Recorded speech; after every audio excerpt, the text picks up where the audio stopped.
Então vamos aproveitar, agradecendo a Jesus a bendita oportunidade de estarmos aqui, agradecendo a esses espíritos amigos, nossos anjos da guarda, nossos mentores,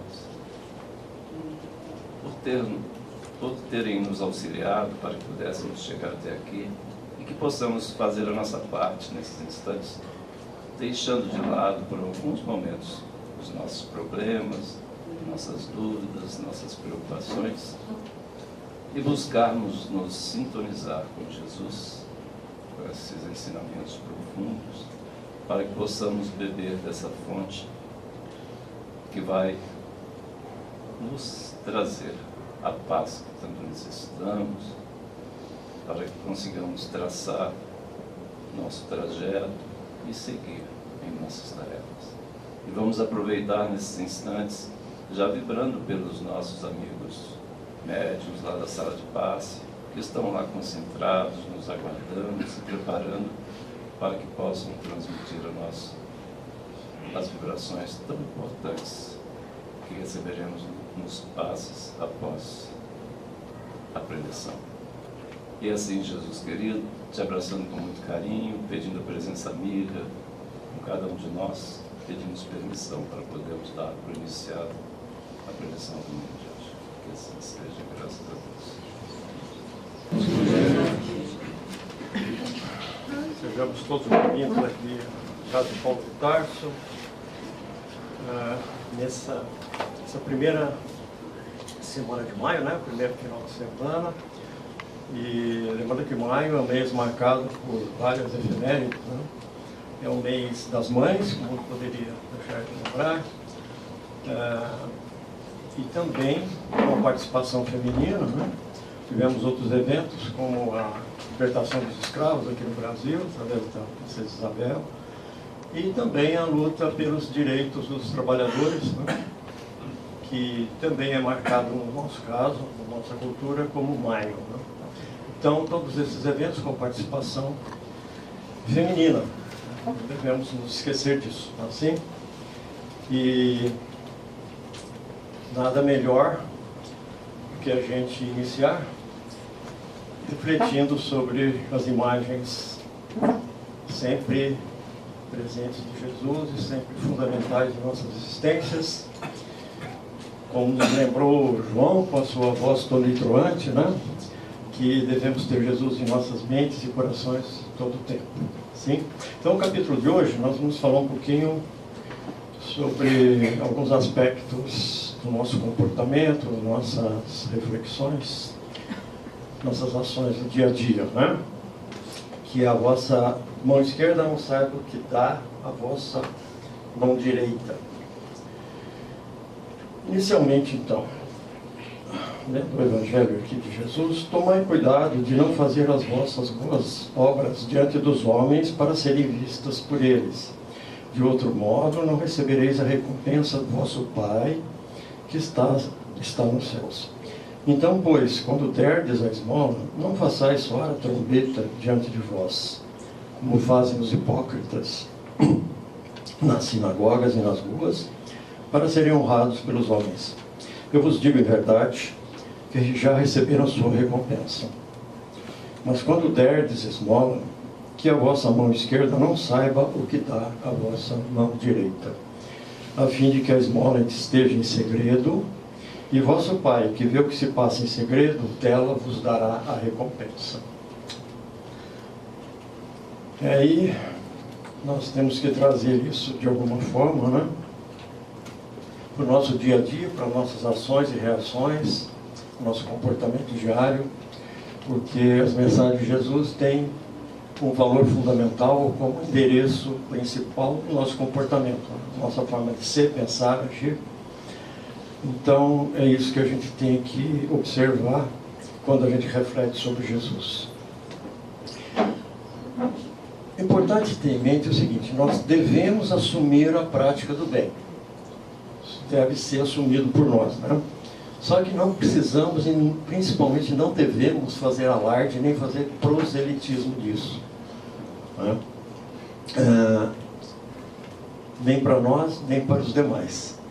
porque muitas vezes as pessoas se esforçam, nós nos esforçamos para não espalhar, né? Não exteriorizar aquela, entre aspas, vaidade, às vezes até positiva, né?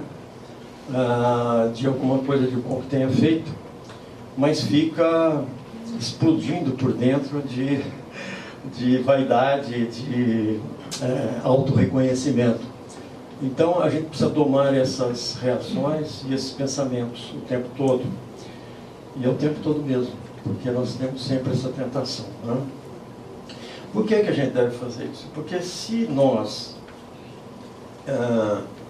fazemos alarde, né, ou fazemos toda essa publicidade em torno do que fazemos, né, nós acabamos neutralizando o valor da ação, tanto para os outros como para nós mesmos. Nós estamos diminuindo aquilo que nós fizemos. Às vezes fizemos uma coisa tão boa, mas fazemos tanta propaganda, tanto alarde, né, veiculamos tanto, que isso acaba perdendo um pouco o valor. E se a gente observar e se recordar de ações nossas, a gente vai confirmar isso, né? Como a gente começa a colocar isso de uma maneira muito peremptória, muito forte, seja perante um determinado público ou para nós mesmos, isso já dentro de nós já começa a murchar um pouquinho o valor daquilo que a gente fez, né? Principalmente se nós acabamos ficando envaidecidos, né? Às vezes com os elogios que recebemos por aquilo que fizemos, né? E isso vai sinalizar para nós o quê? Que a distância que nós temos que percorrer para o caminho da luz, ela é maior do que a gente imaginar. Essa é uma constatação, que quando a gente se deixa dominar pela vaidade, a gente acaba percebendo que temos um caminho mais longo ainda a trilhar. E talvez um pouco mais complexo, mais difícil ainda. Essa é uma percepção que nós precisamos ter. E é claro que ninguém gosta de dificultar o próprio caminho, né? E ao fazer isso, nós estamos atrasando, dificultando, né? Tornando mais longo esse caminho que todos precisaremos e deveremos percorrer, inevitavelmente.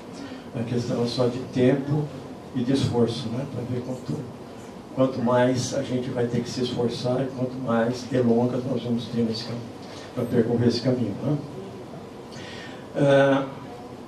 Jesus nos traz o seguinte também: guardai-vos de muito falar disso a alguém, que é exatamente o resumo de tudo isso que a gente já colocou, né?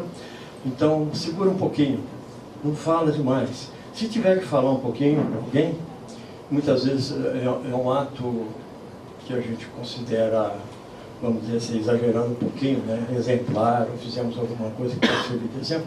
Vamos falar para os nossos filhos, talvez até para os nossos irmãos, para a nossa mulher, para o nosso marido, mas vamos tentar deixar esse público o mais restrito possível, né? Não chegar aqui, eu vou fazer aqui uma preleção, vou falar, gente, eu fiz isso, eu fiz aquilo, etc e tal, trazer de uma forma mais ampla, né? Colocar no jornal, etc. Então, vamos tentar, se for o caso, e às vezes até um exemplo bom, né, que a gente passa para um âmbito mais restrito, dizer, olha gente, aconteceu isso e eu consegui fazer isso e tal. Bom, né, para os filhos terem como exemplo, ou algum parente, um amigo mais próximo. Mas não fazer, não alardear, não trazer isso para o microfone, né? Então, essa é muito difícil às vezes a gente separar, né? A gente saber quando ultrapassou a linha vermelha, ou mesmo a linha amarela. Nós precisamos tomar um pouco de cuidado com tudo isso daí, né? Às vezes se faz necessário uma certa publicidade. Então, por exemplo, tem alguma coisa que ocorreu, né? Campanha, precisamos fazer uma campanha de socorro, uma inundação, um conflito, um acidente mais sério, nós precisamos fazer uma publicidade disso para atrair recursos, para ajudar aquelas pessoas, né? Para ajudar naquela situação de dificuldade. Então, ok.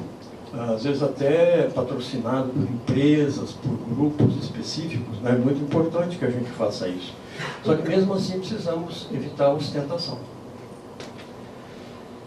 Então, por exemplo, algumas empresas e grupos podem, vamos dizer, entre aspas, patrocinar uma ação benemérita, mas procurar usar isso para vender mais produtos, para vender serviços, para reforçar a imagem da empresa perante o público consumidor, né?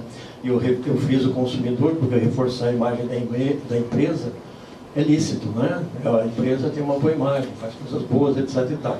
O problema é quando isso é direcionado para o lucro, né? Então, se eu estou focando no meu público consumidor para vender mais produtos, por exemplo, aí já é negativo. Então, as linhas às vezes são tênues, né? Para a gente ter essa percepção de quando a vaidade está falando mais alto e quando realmente é alguma coisa nítida, legítima, né? Que está sendo feito. E a outra coisa que a gente faz muitas vezes, principalmente na caridade individual, é a gente fazer exigências, por exemplo. Eu vou te dar uma ajuda aqui, mas você precisa fazer isso, você precisa fazer aquilo, você vai ficar me devendo essa, coisas desse tipo, né? Às vezes a gente não explicita isso, mas a gente passa essa mensagem quando está ajudando uma pessoa específica ou até mesmo um grupo específico. Então nós precisamos tomar um pouquinho de cuidado para não jogar isso daí de uma maneira um pouco mais pesada, que vai humilhar a pessoa, ou as pessoas que estão sendo envolvidas, né? E outra coisa é a resiliência na prática do bem, que é uma coisa também muito difícil muitas vezes para nós, né? Ou seja, eu fiz uma coisa boa e, vamos popularmente falando, levei uma chanfrada, tá? Eu me lembro de um episódio em que eu e meu amigo fazíamos um cursinho para pré-vestibular, né? E a gente se parava numa lanchonete, comia um lanche, porque saía correndo para fazer lá, para ir para o curso. E um dia nós estávamos lanchando e surgiu um menino na faixa dos 12, 13 anos. Falou: moço, estou morrendo de fome, eu queria um dinheiro para comer. E aí pensei bem, falei: não vou dar dinheiro, vamos fazer, você está com fome? Estou com fome. Aí eu falei: você está fazendo um lanche para nós, faz mais um, né? E mais um suco, etc e tal, tudo bem. Aí o cara foi lá, fez tudo bonitinho, né? O menino chegou, pegou o sanduíche e calmamente foi até a lixeira, jogou no lixo e foi embora. Aí o meu amigo olhou para mim e falou assim: pô, o que nós vamos fazer com esse cara? O dono da lanchonete ficou, né, o louco da vida. Ele falou: você nunca mais aparece aqui, não sei o quê. E realmente você fala: caramba, né? O que é isso? Não, ele queria dinheiro, né? Por alguma razão que não nos compete avaliar nem julgar, mas ele não estava com fome, coisa nenhuma, ele queria dinheiro, né? Hoje isso é muito mais comum, né, gente? Eu estou falando de quantos? 50 e poucos anos atrás. Hoje é mais comum ainda esse tipo de coisa, né? A pessoa pede dinheiro, realmente, ela quer dinheiro. Então, aí fica, o que fica dessa lição? Que levou muitos meses para ser digerida aqui na cabeça, né? O meu amigo falou: nunca mais faço isso, nunca mais faço caridade, nunca mais. Eu falei: calma, aí a gente foi com o tempo. E eu também fiquei revoltado, né? Mas com o tempo eu falei: gente, você vai tomar uma pessoa como exemplo da humanidade. Ou seja, porque você teve esse problema com uma pessoa, então não ajudo mais ninguém, não faço nada por ninguém. É muito comum a gente ter essa reação. Mesmo nos dias de hoje, às vezes eu vejo amigos, conhecidos, dizem: eu não ajudo ninguém, porque eu fui ajudar, quebrei a cara, não sei o quê, fulano não foi grave, o ciclano. Então, a resiliência na prática do bem também é fundamental.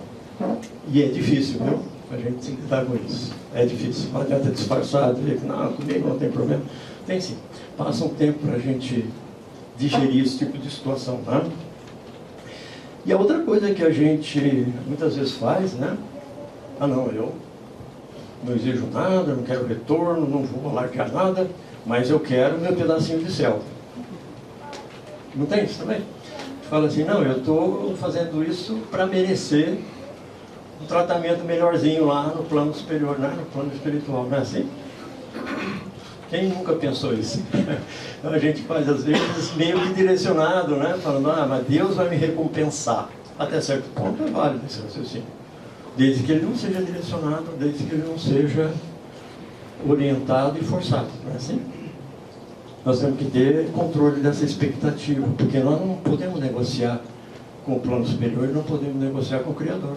Ele sabe tudo, Ele nos criou e não adianta a gente querer fazer barganha, né, com quem está muito acima da gente, não é assim?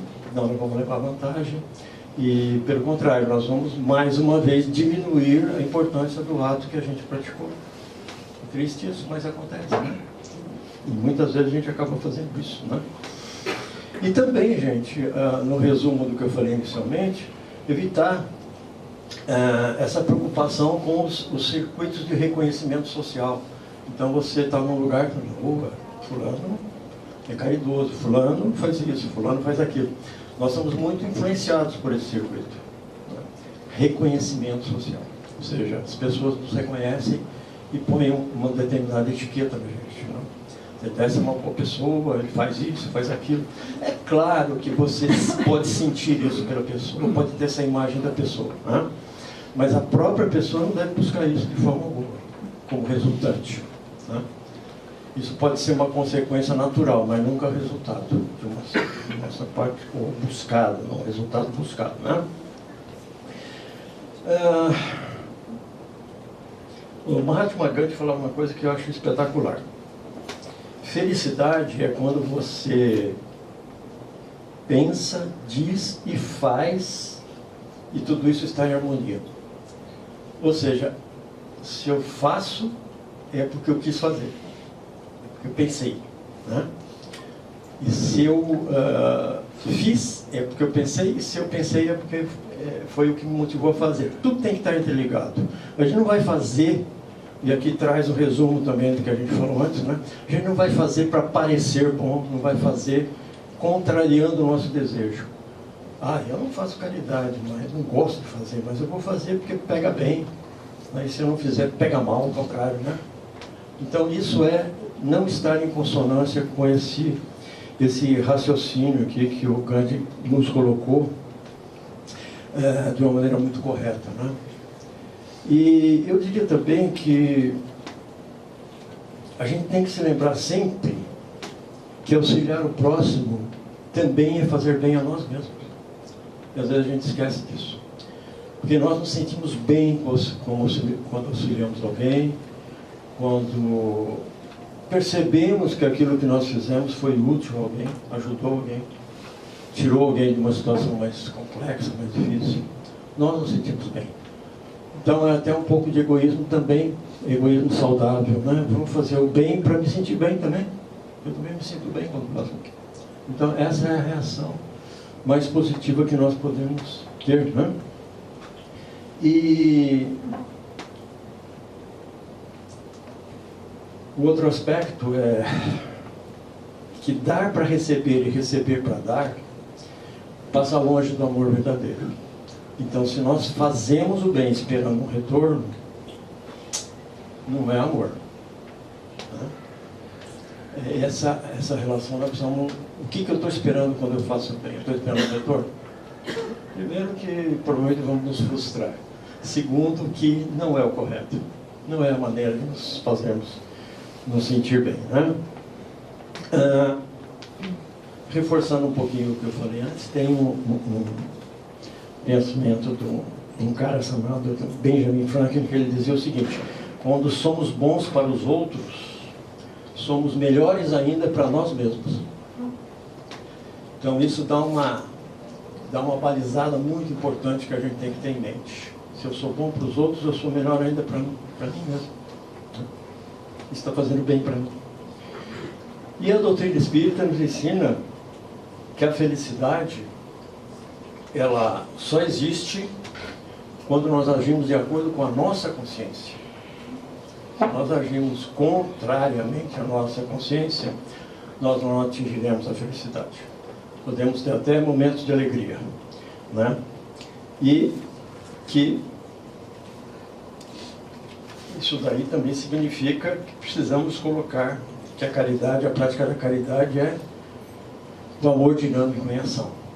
Ou seja, o amor só pensado, raciocinado, refletido, não vai nos levar a muita coisa. Nós precisamos colocá-lo em ação.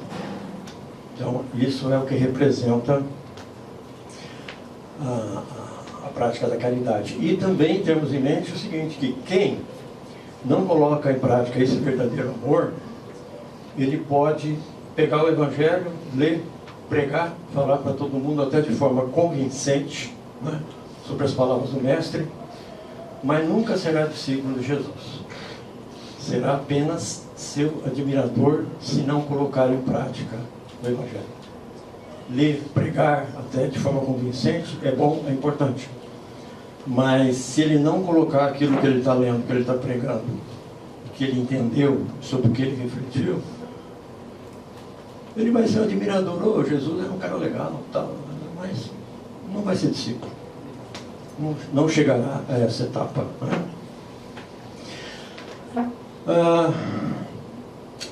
Um outro pensamento que eu acho também muito importante, né? Qual é a melhor maneira que nós temos de louvar a Deus? Tem muitas, né?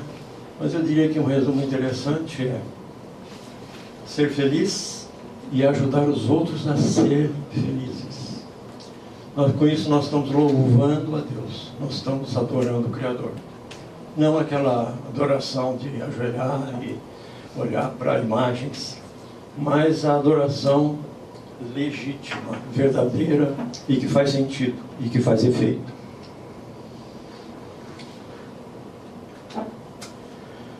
Bem, gente, então essa era a mensagem que eu queria passar para vocês hoje, e que ao longo de mais essa semana aqui, dessa semana, vamos chamar de primeira semana de maio, né, que é dedicada a todas as mães, que nos lembremos do exemplo de Maria, né,